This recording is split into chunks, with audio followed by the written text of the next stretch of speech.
अब 1.3 मा जाऊ। अनुक्रम र श्रेणी, सिक्वेन्स एन्ड सिरिज। अब सिरिज म पछि पढाउँछु। अहिलेको लागि अनुक्रम सिक्वेन्स हैन, कुनै सङ्ख्याहरूको समूहलाई एउटा निश्चित नियममा राखिएको छ भने उक्त नियम अनुसार राखिएको फलनलाई के भनिन्छ त?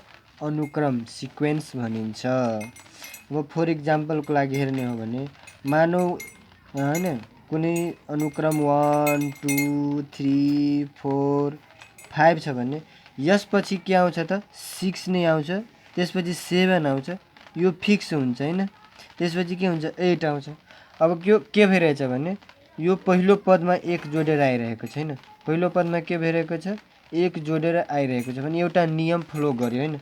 अर्को इक्जाम्पल हेर्ने हो भने अब 2 भयो, 4 भयो, 5 6 2 4 6 8 भयो, 10 भयो।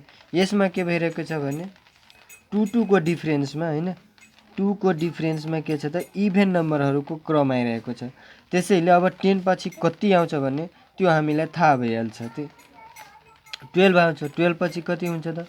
14 हुन्छ। यो के हो? एउटा निश्चित नियम कायम गरिएको छ। त्यसैले यो के भयो त? अनुक्रम हैन।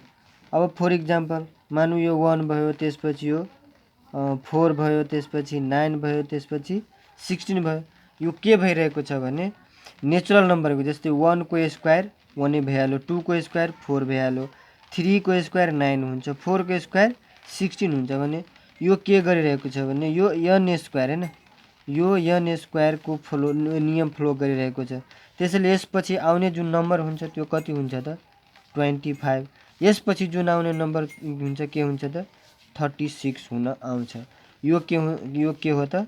हामीलाई TN पद थाहा हुन्छ हैन, जेनरल पद थाहा हुन्छ। त्यसैले यो कुनै नियममा राखिएर हैन, अनुक्रम राखिएर कुनै सङ्ख्याहरूको सिक्वेन्स बनाएको छ भने हामीलाई आउने जुन नम्बर हुन्छ, नेक्स्ट नम्बर हामीलाई त्यस्तै थाहा भइहाल्छ। त्यो के हुन्छ? अनुक्रम, सिक्वेन्स भनिन्छ त्यसलाई। अब साधारण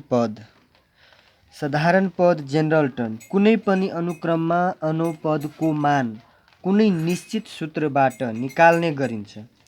उक्त n पदलाई अनुक्रमको साधारण पद जेनरल टर्म भनिन्छ। फर इक्जाम्पल पहिला माथि हेरेको जस्तै माने यो 1 भयो, 4 भयो, 4 भयो, 9 भयो, 16 भयो, 25 भयो। यो के भइरहेको छ भने यो कस्तो रुल प्रयोग गरिरहेको छ भने यो के हो त? 1 को स्क्वायर हो, यो के हो त? 2 को स्क्वायर हो, यो के हो त? 3 को स्क्वायर हो, यो के हो त? 4 को स्क्वायर हो, यो के हो त? 5 को स्क्वायर हो। यसको अर्थ के भयो? यसपछि जुन आउने नम्बर हुन्छ त्यो के हुन्छ? 6 को स्क्वायर गरेर आउनुपर्छ, जुन कि 36 हो। त यो यसमा हेर्नु है, यो 1 2 3 4 5 6, यसको अर्थ के भयो? जेनरली हैन, यो एक एकले बढिरहेको छ भने अब मानु TN पद के हुन्छ त? त्यो के हुन जान्छ? n को स्क्वायर। अब यो n को स्क्वायर एउटा फर्मुला भयो। यो फर्मुला आइसकेपछि हामी कुनै पनि जेनरल टर्म पत्ता लगाउन सकिन्छ। मानौ 7th टर्म कति हुन्छ त हैन? T7 इक्वल टु कति हुन्छ त? 7 को स्क्वायर गरेर त्यो 49 हुन आउँछ। त्यो भयो जेनरल टर्म हैन। यो के, यसले के रिप्रेजेन्ट गर्यो अब त? General term. अब यो सबै नलेख्दा पनि हुन्छ। अब त्यस्तै गरी अब मलाई मानु कि T11 थाहा पाउनु छ भने यो के हुन्छ? यो फर्मुला बनिसकेपछि हामीले स्वतः थाहा हुन्छ कि T11 भनेको 11 × 11 अर्थात् n स्क्वायर भयो। यो के हुन्छ? 1 1। यसरी नै के हुन्छ त? यो कुनै पनि अनुक्रममा अनुपदको मान एउटा निश्चित सूत्रबाट निकाल्ने गरिन्छ र उक्त अनुपदलाई अनुक्रमको साधारण पद जेनरल टर्म भनिन्छ। अर्थात् हामीलाई कुनै एउटा नियममा फ्लो गरेर त्यो अनुक्रम राखिएको हुन्छ र त्यो अनुक्रम राखिएको हैन जेनरल टर्म सूत्र पत्ता लगाउँछौँ र त्यो सूत्र थाहा भइसकेपछि हामी जुनसुकै टर्म पनि त्यो फर्मुलाबाट थाहा पाउन सक्छौँ। अब नेक्स्ट, अब यसमा के हुन्छ भने केही अनुक्रमले बहुपदीयका गुणहरू प्रदर्शन गर्छन् भने केहीले गर्दैनन्। अर्थात् कुनै कुनै अनुक्रमहरू बहुपदीय जस्तो बिहेभ गरिरहेको हुन्छ र कुनै बहुपदीयहरू त्यो अनुक्रमले बहुपदीय जस्तो बिहेभ गर्दैनन्। अब जसमध्ये मैले सुरुमा बहुपदीयका गुणहरू भएका अनुक्रमहरू के हुन् त? अब मानौँ T N is equal to A N plus B हो। अब यसमा हेर्नु है, यो मानौँ यनले के गरिरहेछ, भेरिएबलले जनाइरहेछ भने जहाँ N equal to 1 2 3 4 5 dot dot dot राख्न मिल्छ। त्यसैले यदि कुनै अनुक्रमको पहिलो फरक के छ, पहिलो फरक एक समान अर्थात् कन्स्ट्यान्ट आइरहेको छ भने त्यस्तो अनुक्रमको साधारण पदको डिग्री के हुन्छ त? 1 हुन्छ। अब इक्जाम्पलको लागि अब यसैमा 1 2 3 राख्दै जाउँ हैन। एन इजकल टु 1 राख्यो, ए प्लस बी भयो, पहिलो पद भयो। यसले के जनाउँछ त? पहिलो पद हैन। त्यस्तै गरेर 2 राख्दै गयो भने 2a प्लस बी हुन्छ, 3 राख्यो भने 3a प्लस बी हुन्छ, 4 राख्यो भने 4a प्लस बी हुन्छ। यसरी नै अब यो लास्टले के जनाउँछ त?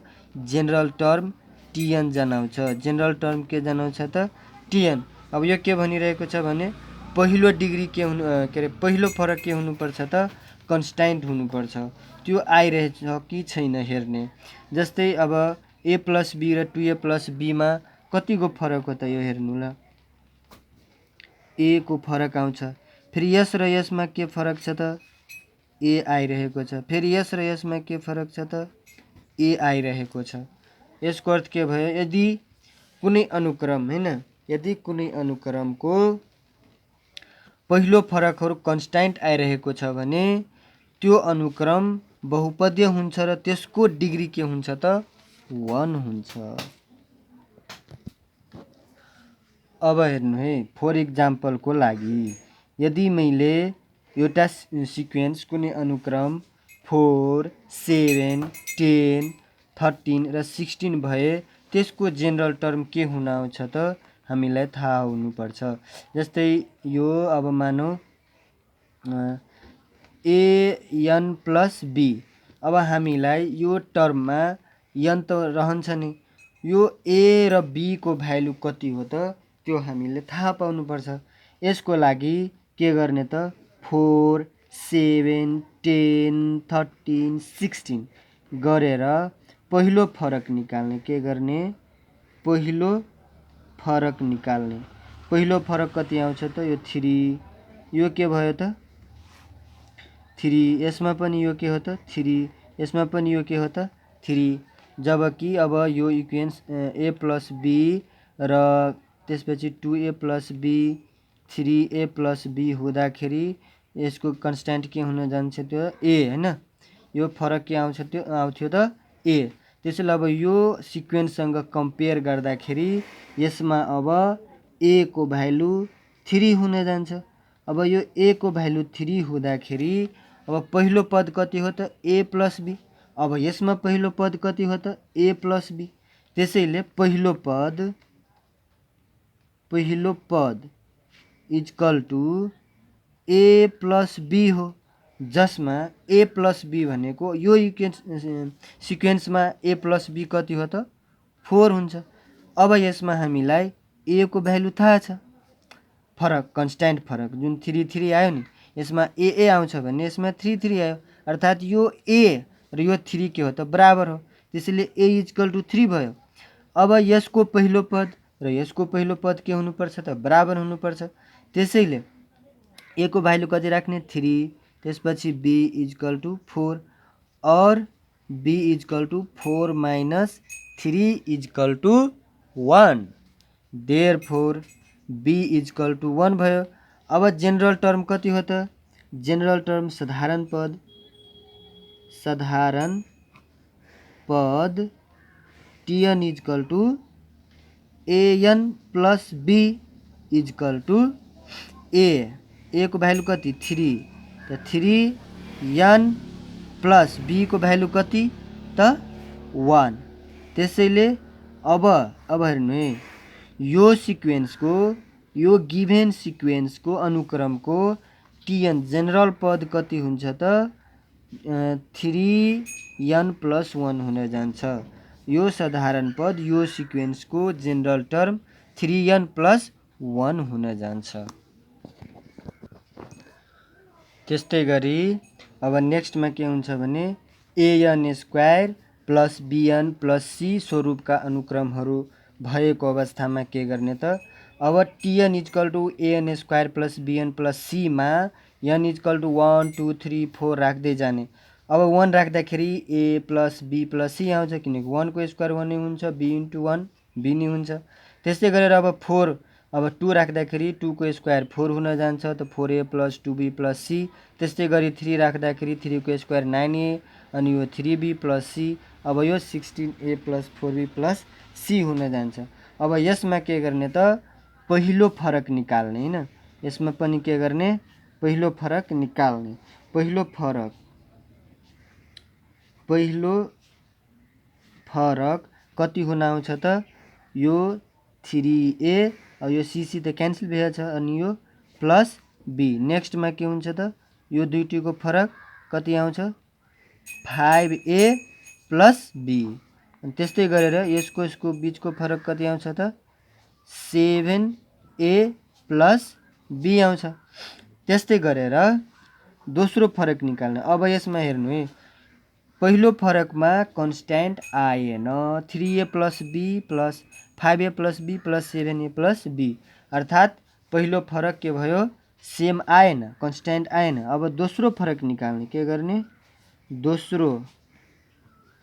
दोस्रो फरक निकाल्ने के हुन्छ यो हेर्नु है कति आउँछ त 2a यसको फरक कति आउँछ त 2a अर्थात् यो के भयो त दोस्रो फरकमा गएर के हुन्छ कन्स्ट्यान्ट हुन्छ। यो अर्को कुरा पनि यसबाट बुझ्न सकिन्छ भने यदि अनुक्रमका बहुपदीय डिग्री 2 छ भने के हुन्छ दोस्रो फरकमा आएर के हुन्छ त 2 छ भने दोस्रो फरकमा आएर के हुन्छ त कन्स्ट्यान्ट हुन जान्छ फरक। यदि बहुपदीयको डिग्री 3 भएको भए तेस्रो फरक कन्स्ट्यान्ट आउँछ। अब पहिलो डिग्रीमा पहिलो फरक नि के भयो त कन्स्ट्यान्ट भयो। त्यसै अनुसार हैन फर इक्जाम्पलको लागि हेर्ने हो भने मानौँ कुनै अनुक्रम एउटा 3 6 11 18 27 र 38 दिएको छ भने यसमा के गर्ने मानौँ हैन 3 6 11 18 27 38 पहिलो फरक निकाल्ने। के गर्ने पहिलो फरक कति आउँछ त यसको 3 दोस्रो फरक 5 तेस्रोमा 7 हैन यसमा त्यसपछि के आउँछ 9 त्यसपछि के आउँछ फेरि 11 हैन पहिलो फरक के भयो कन्स्ट्यान्ट भएन। दोस्रो फरक निकाल्ने। दोस्रो फरकमा के हुन्छ यो के हुन्छ त 2 फेरि यसमा के हुन्छ त 2 फेरि यसमा के हुन्छ त 2 यसमा पनि के हुन्छ 2 यो के भयो त कन्स्ट्यान्ट फरक आयो। अब यो सिक्वेन्ससँग तुलना गरौँ। अब यो सिक्वेन्ससँग तुलना गर्दाखेरि हैन सिक्वेन्ससँग तुलना गर्दाखेरि के हुन्छ त 2a यहाँ कन्स्ट्यान्ट फरक डिग्री यदि general term an² plus bn plus c भएको अवस्थामा दोस्रो फरक कति आउँछ त 2a। अब यसमा कति आयो त 2 त्यसैले हैन 2a = 2 हुन जान्छ। के हुन्छ 2a = 2 हुन जान्छ। त्यसैले a = 2/2 = 1 हैन के भयो त a को भ्यालु कति आयो 1 a को भ्यालु कति आयो त 1 आयो। अब नेक्स्टमा दोस्रो अब यो सिक्वेन्सको फरक कति हो त पहिलो फरक 3a प्लस b हैन यसमा के हुन्छ 3a प्लस b रहेको छ भने यो सिक्वेन्सको पहिलो फरक के छ त 3 त्यसैले यो के हुन्छ 3। अब यो a को भ्यालु त 1 आइसकेको छ 3 × 1 प्लस b = 3 त के भयो b = 3 - 3 = 0 देयरफोर हैन देयरफोर बी इक्वल टु के भयो त 0 आयो हैन। त्यस्तै गरेर यसैमा हटाऊ। त्यस्तै गरेर अब यसको पहिलो फरक अब हेर्नु है, यो सिक्वेन्सको पहिलो फरक के हो त ए प्लस बी प्लस सी के हो त ए plus b plus c equal to अब यो सिक्वेन्सको पहिलो फरक कति हो त 3 त कति आउँछ 3। त अब यसमा के हुन्छ ए को भ्यालु कति 1 बी को 0 सी इक्वल टु 3 और सी इक्वल टु कति हुन जान्छ त 3 minus 1 equal to 2 therefore C equal to 2। अब यसको जेनरल टर्म हैन साधारण पद कति हुन जान्छ टीएन इक्वल टु के हुन्छ an square plus B N plus C. त्यसैले टीएन इक्वल टु ए भनेको कति हो त 1 ए भनेको 1 इन्टु एन स्क्वायर बी भनेको 0 into n plus 2 therefore t n equal to के हुन्छ एन स्क्वायर प्लस 2 अर्थात् यो सिक्वेन्सको general term t n equal to n square plus 2 हुन जान्छ।